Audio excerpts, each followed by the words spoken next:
We're talking about what happens to the MIDI information once it gets on the computer. So what we're looking at right now, this is Reason software, and we're looking at the MIDI notes themselves. Well, down below, okay, so these are the notes themselves. And down below, we see this velocity option. Now, velocity is the dynamic characteristic of the note itself. So like when I play, it's the amount of pressure applied, and that gets put in as velocity. But the importance of velocity on the engine side is then it tells the engine how to perform the actual note. So great example, brass is a key example. If a velocity note came in at a low level, the brass sample that would be played back by a sample engine would be a sample of a softer note being played by maybe a trumpet or something. And if we wanted to play louder, what would happen is they would use a separate sample, but it would be inside the same engine, cued off the same note, but told if it's pressed hard, right, if the velocity is heavy, the brass instrument sample will be much louder. And the difference in overall timbre and tone from, let's say, a trumpet playing, somewhat soft to very loud is really the resonance of the bell. And so instead of just turning up the sample or turning it down, we actually use cut up samples in these velocity ranges so that they can be played back based upon how much pressure is applied down there in the velocity. I'll actually show you some instances of this. Let's see, do I have the grand piano?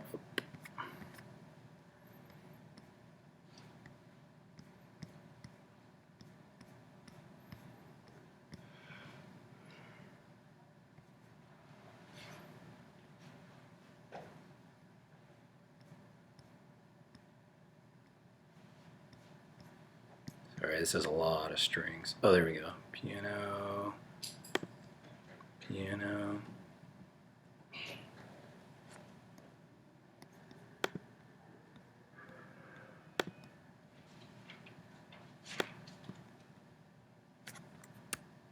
Ah, no, that one's not good. That one's not. There it is.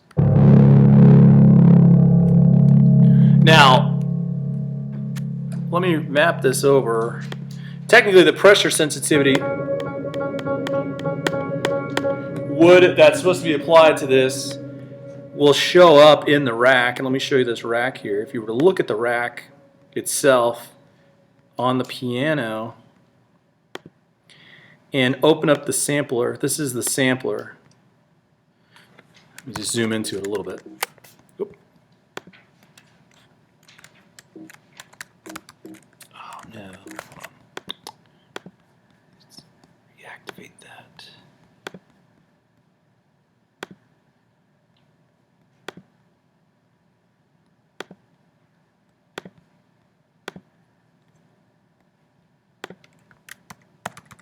There we go. Okay. This is the sampler, and essentially what this will show is this is one bay of samples.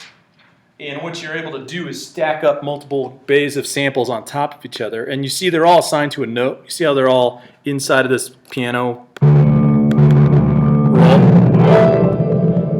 They're all then assigned to a note, and then here's the extra set of dynamic velocity sensing piano performances. So you'd have one group that's a lighter performance and another group that's a heavier performance, and based upon the velocity sensitivity that you performed with, it's going to choose which one of those two to play. So that there's a little more variable, it's not so bland in terms of the replay. Another thing we can do, if we go down to the sequencer, as far as your passages go, you're also able to then decide, if I'm really liking the performance itself, but I want my notes to be connected. So notice, and I'm going to solo this. Perfect, thanks, dude. Thank you. Let me move this loop group here.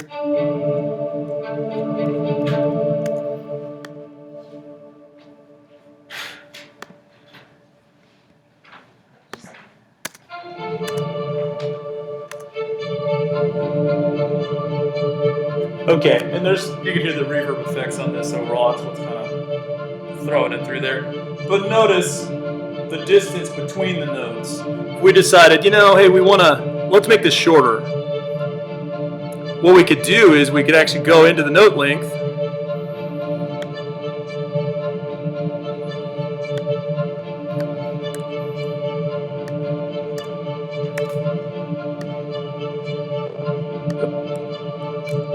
Let's do it here. Let's try 3.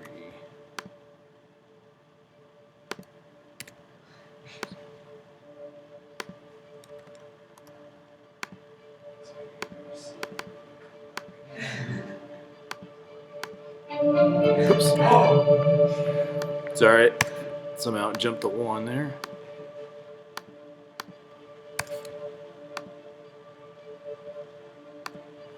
Yeah, so you can see how it's kind of starting to come back to where it was. You know, and technically you could even elect to grab them all and say, you know, manually we're gonna.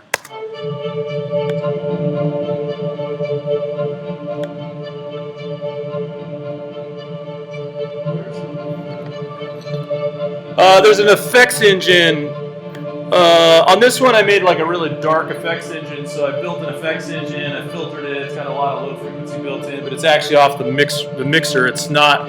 So like the concept is, and that's how I like to run a lot of these sequences. It's like the concept is let the sound be the sound, and then go to the mix engine and apply like the effects to the overall. So when you open up to the overall, it sounds a little bit different, but they're all inside of that room. But yeah, I mean, it's literally like all that sustain you're getting. It's all in its own channel here that says effects. There's a little bit of reverb directly on the individual item, and that's that kind of sustaining. And the reason it's actually on there is because these string samples are so dry. So I was kind of trying to give it something that would kind of hold it together a little bit better, and then throw in, you know, this kind of more cinematic feel for the overall. But yeah, you kind of see how the note manipulation you can do manually. Not only can you quantize the front end, but you can quantize the back end. And the quantization process is the alignment of the performance to the grid. So if I was over here going like this, you know, essentially you could go back and say, hey, you know what? I know that wasn't very in time. Let's go ahead and quantize this to the grid. Was there another question? I was just going to ask if it's better to put the effects in at like the end, or like can you do effects to print? Yes. Yeah, the reason why this is designed as its own channel is for this piece of software, you can actually manually tell it to print all at one time. Let's see. Bounce mixer channels individually. So you could actually say, hey, I only want the effects. You know, and on some of these, I had attached the effects to the individual instrument. If I wanted to go back and shut those off or reroute those back to the effects channel only, you could do that so that only your effects print to, you know, to a separate channel. And then with those stems, you could elect or decide to, in a mix down in something like Pro Tools or something else, you could elect to have more or less or use a different set of effects. Yeah, which is really cool. It's a very powerful means of. That's cool, because a lot of stuff I've run into is like sometimes if you print like a certain delay time or reverb, Oh yeah. then it'll get too muddy in the mix. Then it's kind of like, well, that's how you printed it. So then It's too much, yeah. It's too much to deal with when you get out there. Yeah, I mean, and that's the beauty of rerouting it this way. And the interesting part about this is for this software, the only change that takes place in that routing, it is instead of and let's see. Sorry, this is a large rack of information. Here's my effects group. All I did with the effects group is all these effects that you see down here are all split off. This is the back panel wiring. All these effects are all split off of their individual group channels down here. And so I just, after I designed it, I kind of moved the chain to its own channel, but all I had to do was reroute the output instead of having it return to the desk, like so that the device was the device, reverb, and the channel. It went device, reverb's own channel, and the device went straight into its own channel, bypassing the reverb, so there's a dry and wet side. Oh, okay, yeah. Yeah, so, you know, and again, in some instances, they're super dry, like they're way dry on the front end by themselves. Some of them, they just didn't have, like in that instance, if it didn't have enough legato, and I really wanted legato in that instance, and it depends on the articulation. Now, the only other thing I would add to that, because it's a great question, when you're working with MIDI, MIDI is very stark when it comes to sounds. So what I did with this engine is this is built off an engine that essentially a template that I had designed, and I basically said I want the template to have a feel, so that every time I sit down to write, I don't have to recreate the feel every time by going back in and adding effects and doing all that stuff. So this is actually designed as something that can then be reused, and then you can just start writing instead of having to start from scratch with really dry instrumentation, because it gets really difficult to deal with it. Let's see what this. So let me move this back. Actually, let me get out of here. So in terms of instrumentation, you know, the beauty of MIDI is if you didn't like, because again, this is just data, if you didn't like what you had printed, or I'm sorry, what device sound you've applied, you could actually go in and just say, you know, well, instead of that, we're going to do this. And you can literally say, instead of this being a violin and staccato, let's make it an elephant sound or something interesting. You know, because again, you're just manipulating that information. One thing that I like to do, sometimes it works out really well. Sometimes it just depends. Like I'll use notation software, because notation software will export MIDI. So I'll use notation software, drop some notation. You could do it on your phone. You could do it on an iPad. And it's not a very powerful engine. You know, it's notation software, so the sounds kind of aren't very interesting. So a lot of times what I'll do is I'll take that MIDI, export that MIDI, and dump it into something like this that I have a lot more power with, you know. And this is probably, you know, the audio samples that are in here are probably 20, 30 gigs just for the samples that are being played back. You know, and then I can work it out from here, essentially. Does that make sense? So, again, the power of MIDI is you can kind of sling it back and forth. If we were to take this MIDI information and send it down to like Pro Tools or GarageBand or something, we could then go use one of their sound devices inside of it. It wouldn't be put to print as a piece of audio.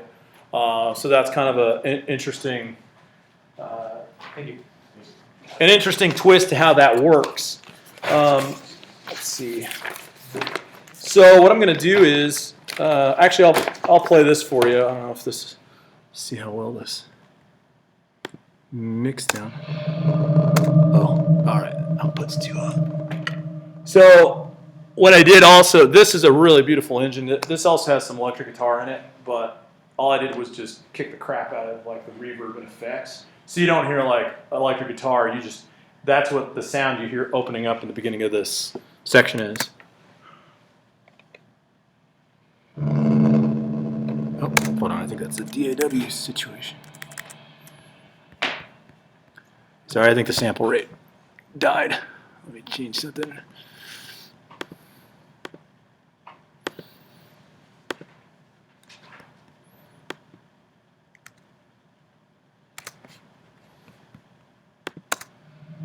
Yeah, there we go.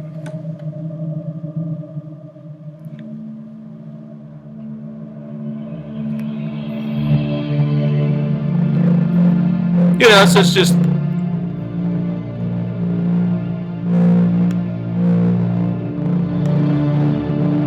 sorry, it's a little dark. No. Let's bring out some gain. Sorry, let me change my.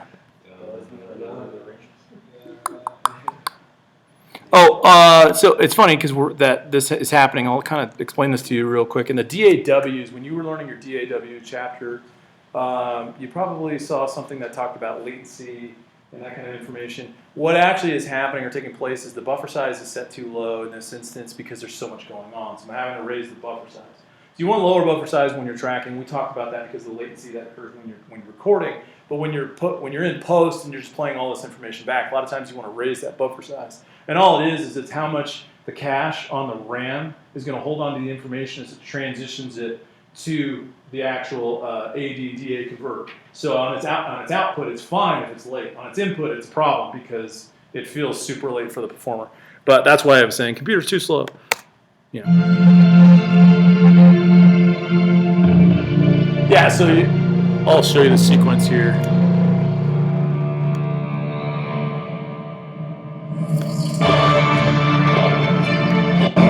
Oh no! Hang in there, buddy. Oh, sorry. This might have to optimize. Let's see. Optimize. Save and optimize. Sorry, there's one process where you can kind of whittle down. There's a lot of samples going on here. And it might also be a redirect because I just moved all these files.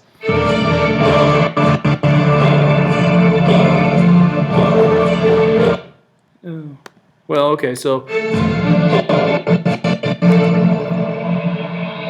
let me kill out some, let's see. Well, actually, that you guys get the idea.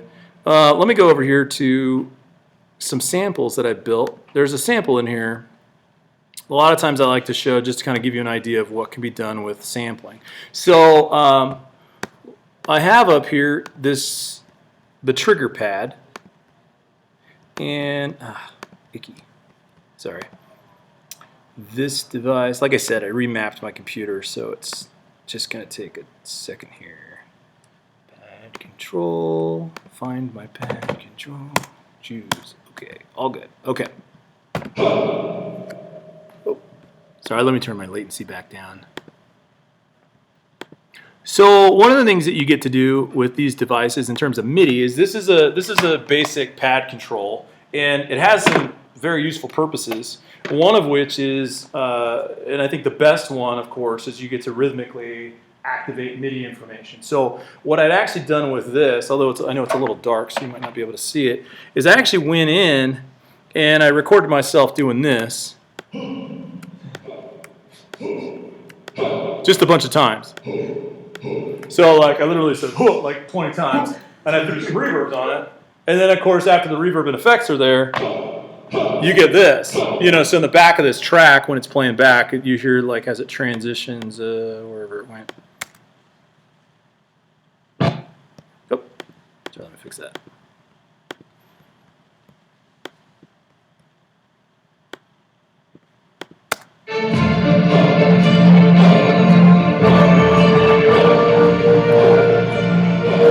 Well, and of course, so you know, so that's how that sampling engine works. Essentially, I like record myself, just stack it up 16 times, and then, of course, did I deactivate it?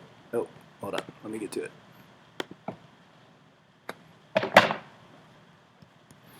Maybe it's still coming around.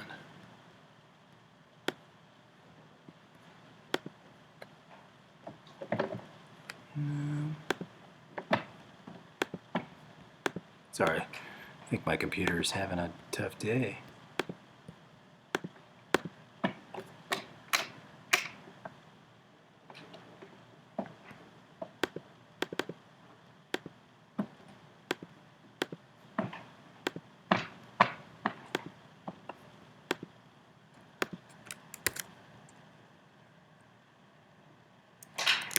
Okay, so one of the other things we can do with this, and let's see if I can get into one of these drum beats. This particular one, let's see. Still no MIDI information.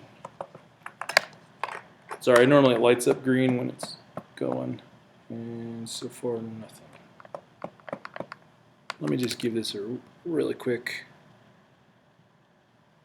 close and reopen. Actually, I could quit this one. Let me open up another session and show you the interesting part, because you know, you guys could also technically you could recall anything like this on here pretty easily. This has a couple of added benefits, a couple of really cool features to it. Let's see if I can get this. Let's go to one of these. Yeah,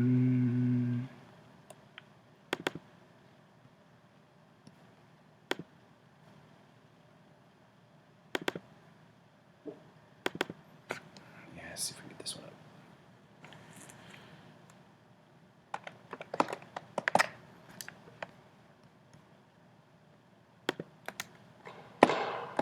Okay, this is kind of the same thing. What I did with this one. And let me get rid of this. Let's see.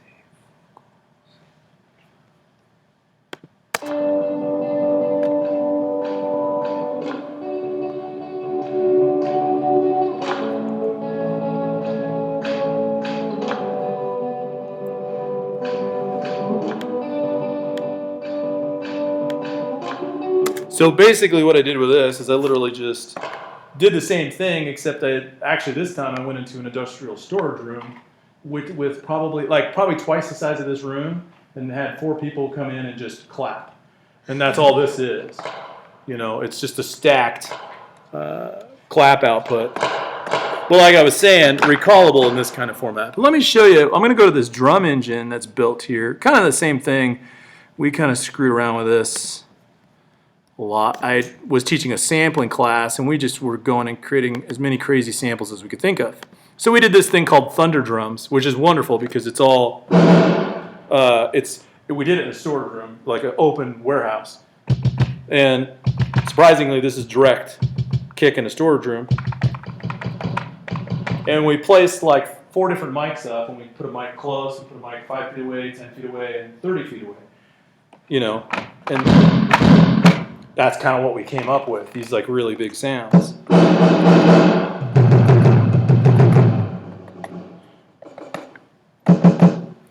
And this one's the dry. But what's interesting here is there's an option here that says roll.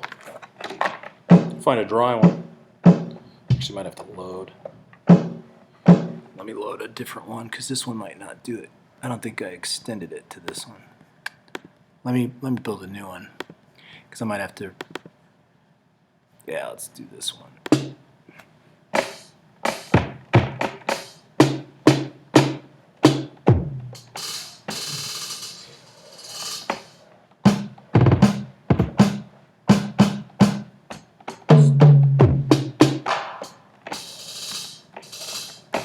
Some of these are activated in that form. I mean, all it is it's what they call an XY pad, and you just activate the.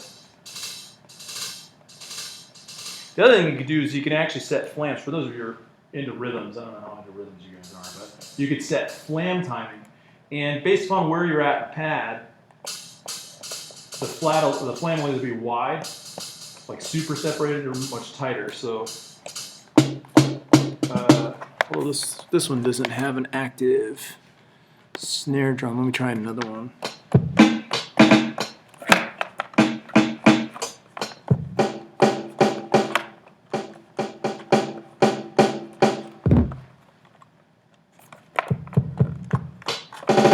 There we go. So same thing. You could just essentially the XY of it is volume and that speed. So if you were to take the speed and go faster, and then at the same time go up and go diagonal, you get that? And then if you were to mix them, let's see, if you were to mix them, like the flam, let's see where the good flam spot is. There we go. Oops.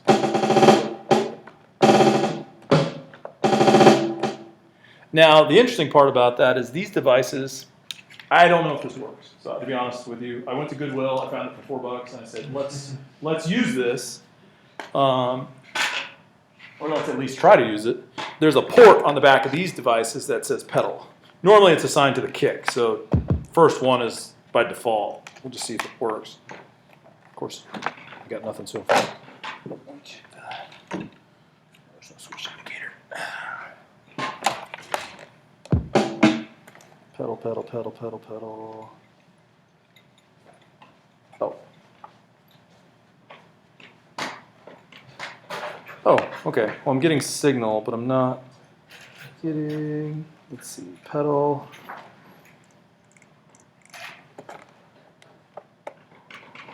I am getting pedal. I just need.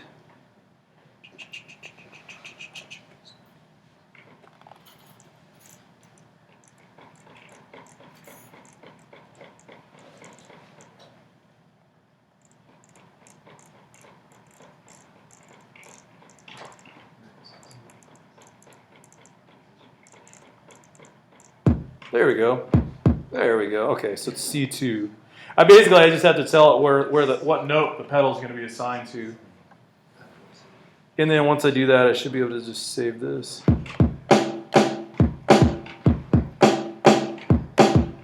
So obviously you can see the ease of being able to throw in a pedal And let's see, if we go to roll.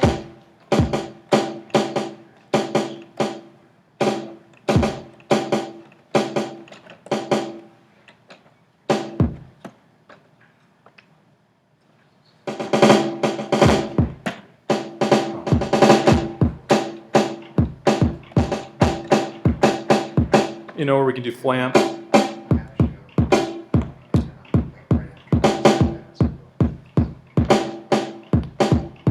So of course, you know, and if you go in and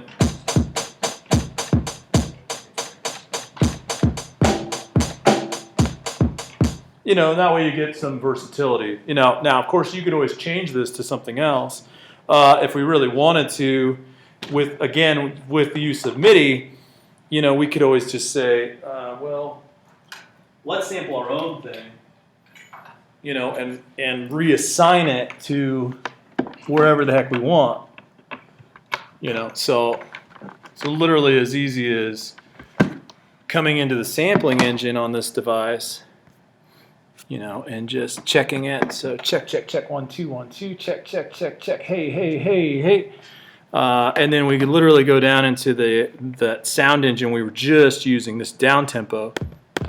And if we wanted to change, you know, if we wanted to, we could just kind of jump in here and say, all right, let's go ahead and change this. You want to just say something real quick? I'll tell you when. Okay. And go. Okay.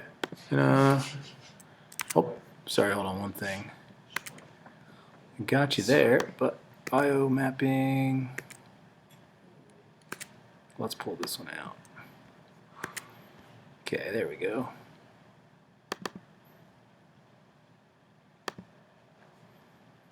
All right, let's redo that because sorry, I apologize. It was in stereo and this is a mono device, obviously. So do it again. Swag. Okay. So what we could do is we can jump in here and just, you know, edit this real quick. We're going to normalize it just to turn it up for this purpose. Swag. Yeah, a little hot, but it'll work. So I'm going to go down here and call this swag. Oops. Swag. So there's swag. So here's swag. Swag. Now I think it's, let's see. Swag. For some reason it's crunchy. Let's see if we can undo the normalization process. Sorry, it might have had a little too hot. Well, let's try it one more time. Try it one more time. There we go. It sounds like those guys almost Swag. Well, I don't know why it's doing that. press play. Well, I'll just turn it up. The normalization, it's not doing it very well. So I'll boost it. I'm going to throw a compressor on it real quick just to kick the snot out of it.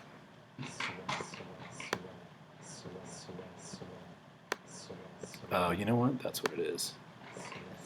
Sorry, my mix output engine.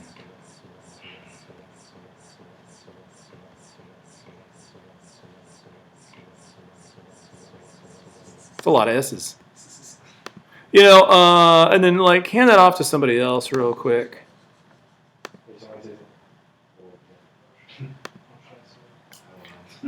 Go ahead, anytime you want. Happy Halloween. Awesome. Okay, so let's go in. I think the interface is snotting out on us. But I like that. I think the sample rate kind of died on us. I think that was part of the issue with this device, which is kind of why I was being fuzzy earlier. But you kind of see how that works out in terms of the playability, you know, in terms of the MIDI information. Now, if we go to the motif real quick, what we do with the MIDI, good job by the way, what we do with the MIDI information in something like the motif, and we talked a little bit about this. I hadn't wired the audio yet. Right now I have it set up for MIDI output information. So what I'm going to do is I'm going to reroute. I'm going to have to go up top and in every device it's a little different. But it's important for you guys to be aware of the fact that anytime you want to route anything via MIDI, whether it's USB or standard old school 5-pin MIDI, you're going to actually have to tell the MIDI bus what to do and where to do it. So what I'm going to do is I'm just going to jump into the preferences, go over here to sync. It says external control. And I have to tell it where it's routing through. So I'm using the inbox 2 port 1. Hopefully it'll survive on me. And then over here in the advanced MIDI device, I'll tell it, if it's sending MIDI, where is it sending to? And so this is my list of all my devices software-wise on the computer. So I'm actually going to have to tell it, where do I want this to go? And I could go into, let's see, what do we have? I don't know if I have any. No, I don't. Let's see. Let's do this one then.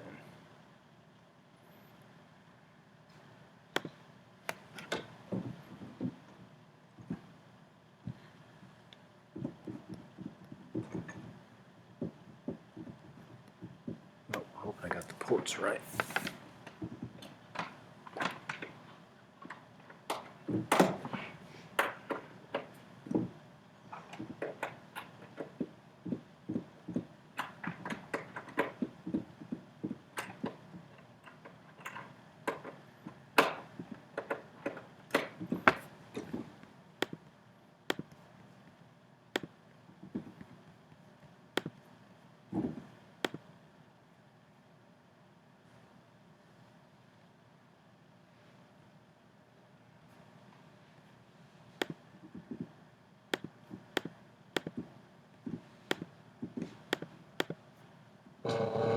Yeah, there we go. Minus the crazy distortion. Let me save this real quick with the routing. Let me get out of this and come back in. Sorry, one of the issues with this interface, unfortunately, is it has some sample rate issues. Because obviously it shouldn't do any of that stuff you just heard. There we go. So now essentially I can play the same thing from here.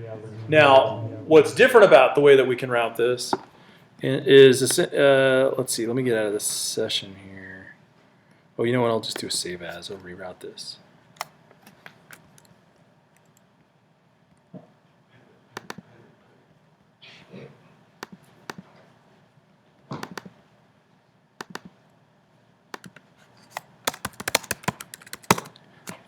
Is what I'm going to do is I'm going to set up the 1/4-inch input outputs off of the device. Now the benefit of this is, so let me grab some 1/4-inch jacks real quick.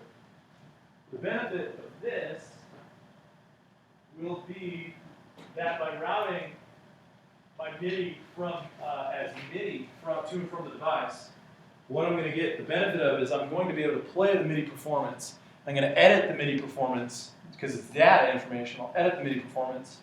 And then when I'm ready to actually record the sounds off of here, I'll just reprint it back through. So I'll actually send, after I tidy up all the MIDI data, I'm going to send the MIDI data back to the keyboard, and then that'll be the final output route, and I'll record it as audio, so I don't have to keep it as data. And it's a better idea to do it in that kind of format in most cases, just in case you don't know what sound. Now, when I'm in the studio, a lot of times, I think the biggest thing that I see with artists that holds up the session is the fact that a lot of them, if they haven't chosen what sounds they wanted to use on a song, they'll literally sit there and, for a long period of time, start to try to figure out, oh, do I like this sound or do I like that sound? And since there's thousands of patches to choose from on any device like this, it's a huge time killer in the studio. So a lot of times I'll say, all right, well, that's part of pre-production. It's like if you guys are going to record, keyboard sounds, that really is something that you can do as part of pre-production at home before you really come into the studio. Unless you already know the exact sound that you want and are gonna just play it live. But a lot of times they get more benefit out of spending time working on it in a pre-production format. Sorry, just playing all sorts of stuff now. What I'm going to do is I'm going to build a new track. And what this one's going to be is this is going to be an audio track. This will be the motif. I'm going to leave this live so you can hear it. As long as I can. Oh. Let me reroute the inputs. And this is coming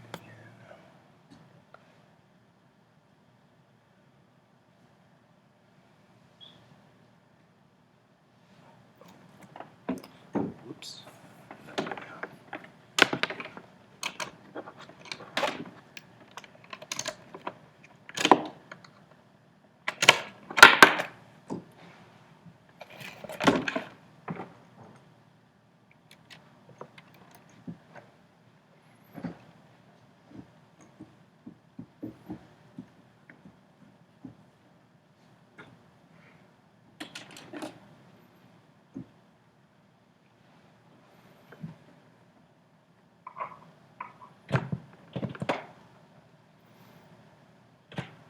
Yeah.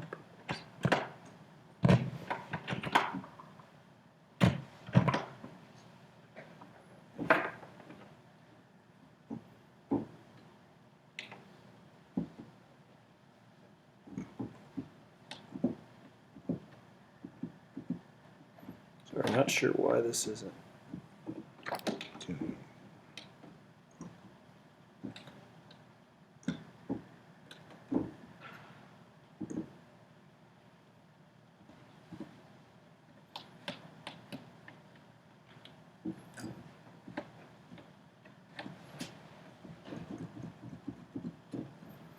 Well, that's super fun.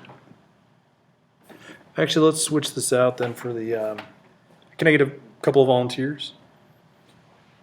Let's go and switch this out for the board lead. Real quick. Whoever wants to go.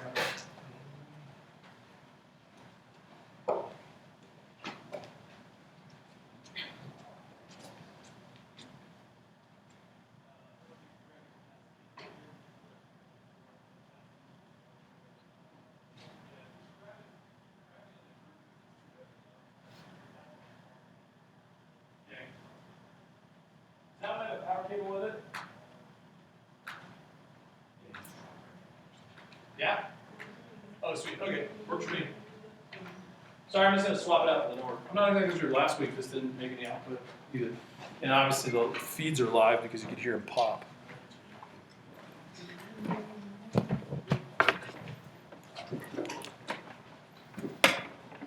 This is out. Yeah, I've just set it up here just like that, yeah. And then I will get the. Where's power? You might want to steal it. Will it reach back there? There's a strip, think but so. I don't know if it'll. Yeah. Should be in there. Okay, there we go. Thank you guys. Appreciate it. This might be more fun to show off anyway.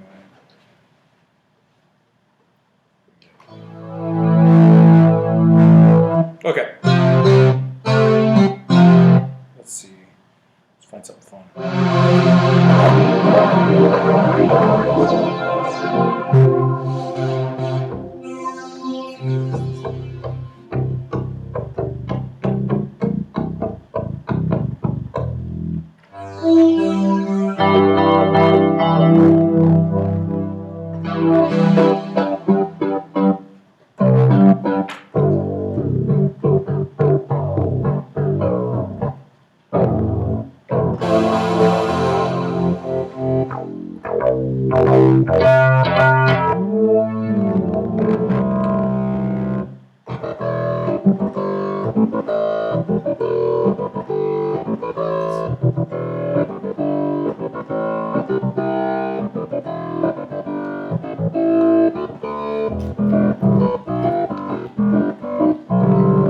All right, works for me. Okay, so here's how this will work out. So notice, you see that I'm in an audio patch right here. What I'm going to do instead is I'm actually going to, instead of recording this as audio, I need to actually tell it, hey guys, I actually want this to record as MIDI. So I'm going to go in, and it's kind of hard to find in this particular device, but I'm going to go down here, Reason Devices, and I'm looking for, where is it? Oh, it might be here. Oh, there it is, External MIDI Instrument. And so what I'll actually do is, it says EMI, it's an external MIDI instrument. So I'll just call this MIDI so it's easy for you guys to see. What I'm going to do is I'm actually going to keep this sound, the live sound feed going here, but I'm actually going to record the target to the MIDI track. So if I wanted to start from the beginning, and let's say I'm just going to solo these two so I don't hear anything else. I'm going to change the click track a little bit, then. Oops. Try something. Yeah, so let's try that. So I'm going to just fire this up real quick. Okay, so it's going to target where you see the track that says MIDI. Actually, let me blow this up so you can see it. So I'm aiming for this one over here.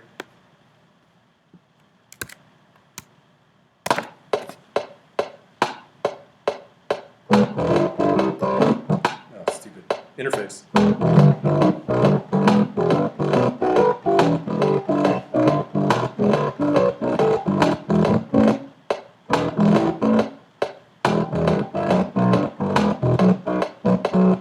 Okay, so what I'm going to do is, let me save this real quick. And let's see what's going on with this thing.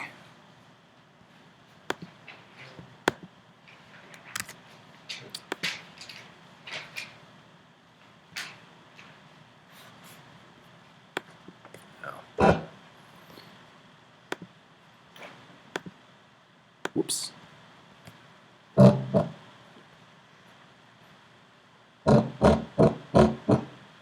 Sorry, for some reason it's not reading. I have a feeling it's because this interface. Let's go again one more time. Down and up again. Okay, so what I'm going to do is I'm going to just do a performance, and you know it's not going to be great. So I'm then going to clean it up, tidy it up, and then reprint it through.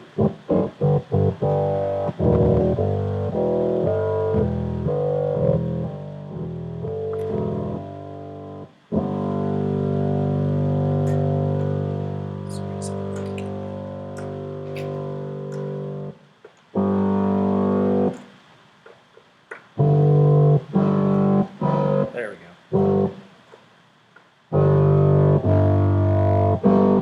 Yeah, there we go. Okay, let's try that again.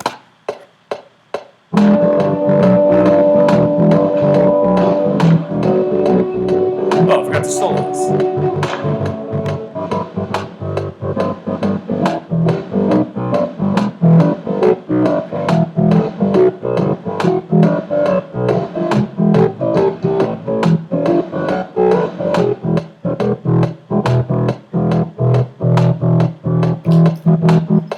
All right, pretty simple, right? So essentially what I get to do here is if I want to go in, I'm just going to tidy it up. I'll probably start it off over here. Let's see if we can. What I'm going to do is I'm going to go ahead and quantize this. And any pitch correction I might have needed, I might jump in and do. So what I'm going to do is I can actually go into the tool menu, and you can do this on all these different DAWs. There's a different method for it, but if I go in and say, let's quantize this to the 16th value, what it's going to do is it's going to bump each note to the closest 16th note that it has. Now, because this is syncopated, you'll hear the difference. And let me just move this loop.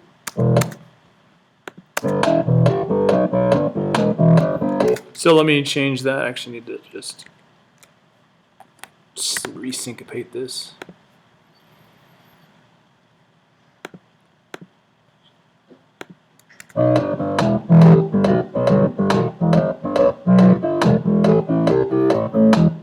Now notice it didn't do everybody correctly, so what I'm going to do is I can easily just go in and say, you know what, this group right here, I want you guys to quantize, and I want to maybe separate these ones as well. Now, of course, I can pitch adjust or do anything I'd like with this, but the big benefit of this really is this, is if I make a line that I like, I might go, you know what, I like the line, but I don't like the sound. I can literally just sit here and go.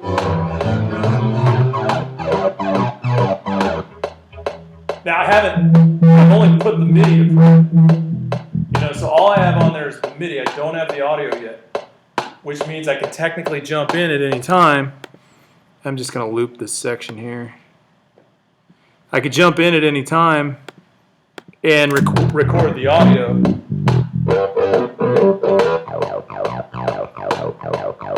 Better yet, if I want to do a stack, I'm like, you know what, I like these three, we stack them up together. You can literally just go in and put these to print.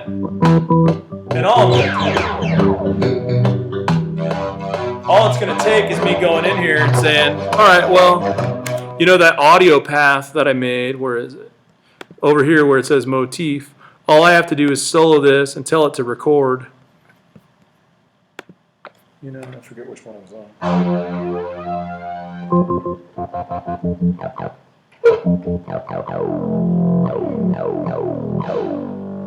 Yeah, there you go. And just let it roll.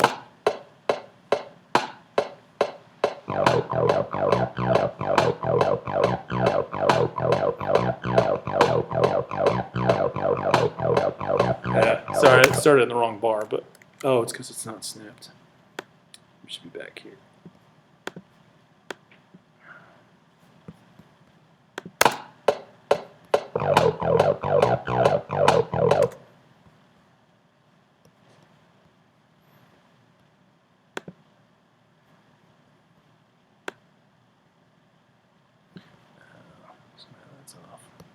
And what I can do with this is, you know, essentially what this allows me to do is wait till the last minute to actually go to print on some sounds. You know, kind of like you were talking about with the waiting on effects or putting the effects on the back end.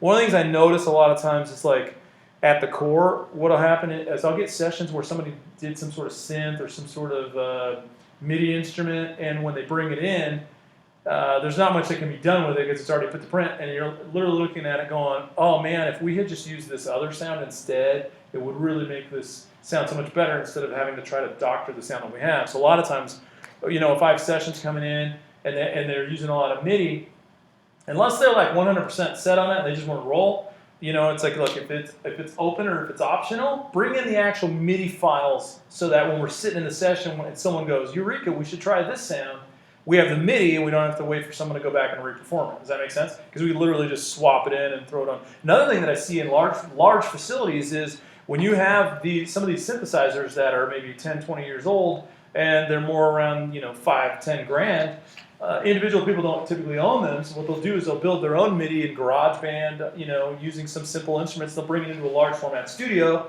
and then they'll run it through a really cool synthesizer, something that has way more fidelity and more ability in terms of the MIDI information itself. Questions on this? In terms of how we did that reroute. So essentially what I did with this is I had to route MIDI out to the DAW, MIDI from the DAW back into the keyboard in order to be able to reroute that loop. Does that make sense? Which again, you know, the beauty of it is, you know, because I have an analog device like this at home. Downside to it is it's not built in, and I can't just multiply that track 5 times. You know, so what I have to do a lot of times is reroute it like this. When I'm ready to print, I just let them roll. That makes sense? Okay, what I want to do is I'm going to switch over and talk about processing in terms of equalization. So that's going to be some new information today. We're going to do a quick lecture about that and do some lab on that as well. So I want to take a quick 5-minute break so we can kind of swap this gear out real quick and then move on to that. Is that cool? Yep. All right, let's take a quick 5. Looks like we'll come back at 3:36.